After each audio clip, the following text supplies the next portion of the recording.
Tapi pada saat Allah mewajibkan puasa di bulan Ramadan, Allah Ta'ala mengatakan kutiba.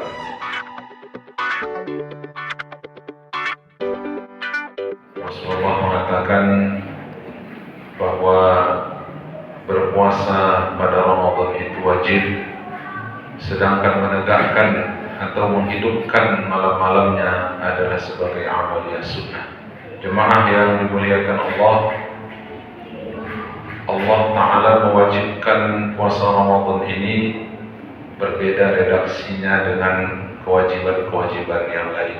Pada saat Allah mewajibkan salat, Allah katakan aqimu, kamu tegakkan.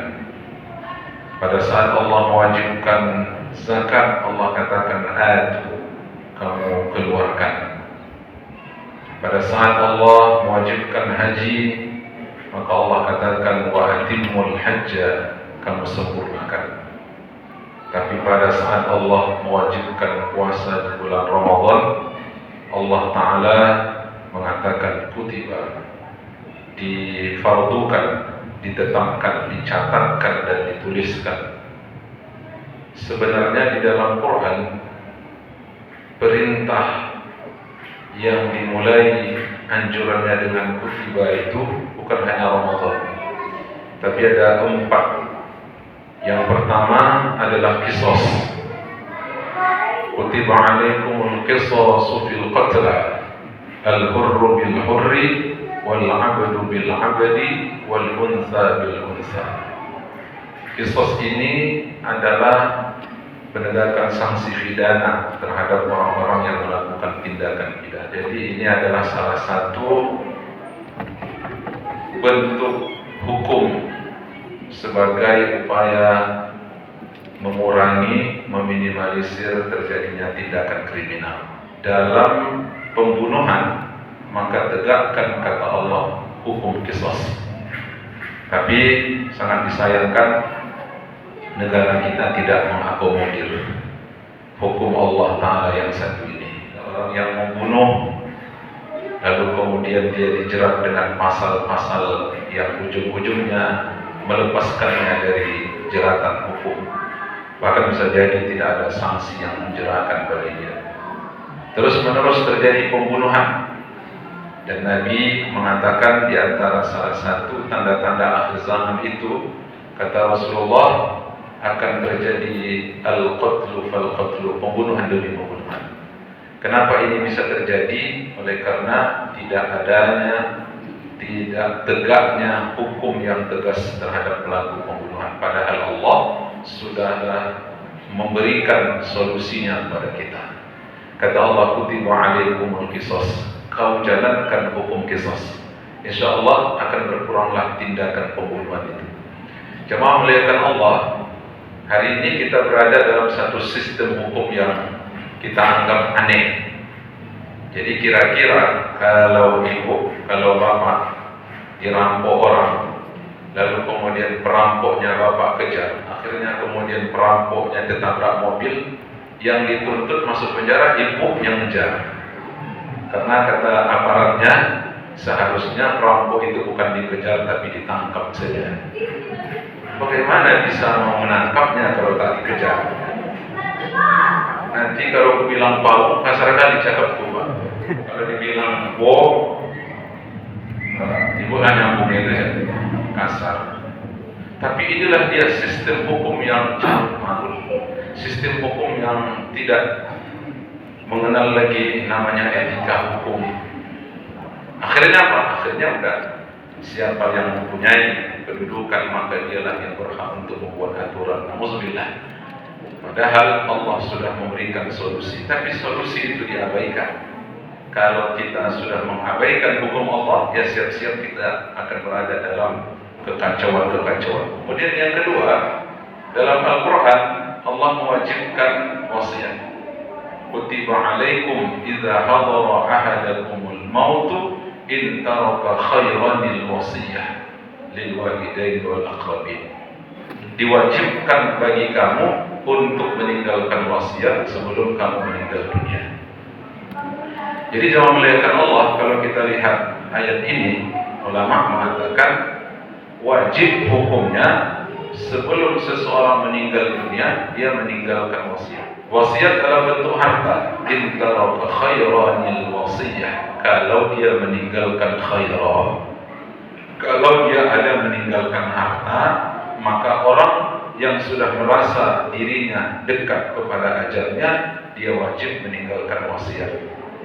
Tapi dalam Al-Quran, kalau kita kembali mengkaji ulumul Quran, jadi Quran itu jamaah melihatkan Allah ada ilmunya. Di antara salah satu ilmu yang berkaitan dengan Quran itu ada nasikh wal mansukh. Jadi ada ayat yang didatangkan oleh Allah belakangan untuk merevisi hukum ayat yang datang duluan. Quran surah Al-Baqarah 180 yang mewajibkan untuk meninggalkan wasiat berkaitan dengan harta terhadap anak atau kerabat, itu dibatalkan hukumnya oleh ayat Al-Quran yang berbicara tentang warisan. Kalau ingin tahu ayat-ayat Quran secara detail yang membicarakan tentang warisan, buka Al-Quran surah An-Nisa ayat 11, ayat 12, ayat 13. Yusikumullah fi auladikum lidzakari mithlu hazzil unsayain. Begitu turun ayat ini, maka tidak berlaku lagi kewajiban untuk meninggalkan wasiat berkaitan dengan harta terhadap. Tapi begitu pun kata ulama fikih, sebelum kalian meninggal dunia, maka sunnah hukumnya kalian untuk memberikan nasihat-nasihat penting kepada anak yang kita tinggalkan. Bu, yang dimuliakan Allah, kalau kita punya harta, bersyukur alhamdulillah. Tapi ingat, Allah bilang dalam Al-Quran, innama amwalukum wa auladukum fitnah. Sesungguhnya harta kamu dan anak-anak kamu itu fitnah. Memang banyak harta itu alhamdulillah satu nikmat. Tapi tidak sedikit gara-gara harta ini anak-anak yang kita tinggalkan perang. Amerika sama Iran tak jadi perang. Tapi begitu ditinggalkan oleh orang tua harta, langsung perang. Putus hubungan silaturahim. Nauzubillah. Maka sebelum kita meninggal dunia, menghadap Allah bilang, nah nanti mama ada meninggalkan harta. Ini rumah ini rumah mama sama ayahmu. Ada harta yang mama tinggalkan. Kalian tolong jangan bergaduh. Kalian tolong jangan ribut. Yang paling baik meninggalkan kepada keluarga nasihat, wasiat berkaitan dengan harta warisan. Bagilah harta warisan ini sesuai dengan ketentuan Allah. Jangan sesuai dengan ketentuan nafsu kalian. Kalau sesuai ketentuan nafsu, masing-masing mau banyak. Karena nafsu kita ini tak pernah cukup dengan harta seberapa banyak pun dia. Dia akan terus haus, dia akan terus dahaga terhadap harta itu. Nah, maka dalam Al-Quran setelah diwajibkan diperintahkan untuk berwasiat berkaitan dengan harta terhadap kerabat, dan Allah turunkan intensitas perintahnya dari wajib menjadi sunnah. Kemudian yang ketiga, kutiba alaikumul qital wa huwa kurhun lakum. Yang ketiga, Al-Baqarah pada ayat 216, Allah suruh kita, Allah wajibkan kita, terutama laki-laki, untuk apa? Untuk kita untuk perang.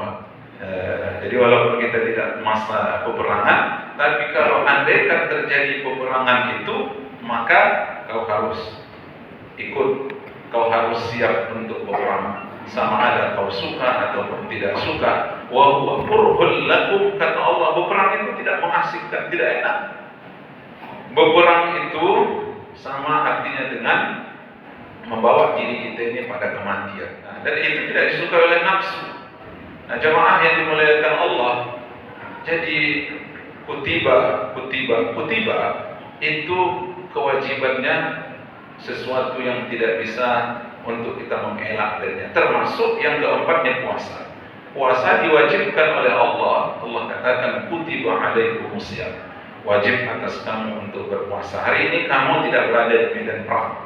Kamu tidak mengangkat pedang atau senjata melawan musuh-musuhmu, tapi musuhmu yang paling aktif, musuhmu yang paling dekat itu adalah nafsumu sendiri.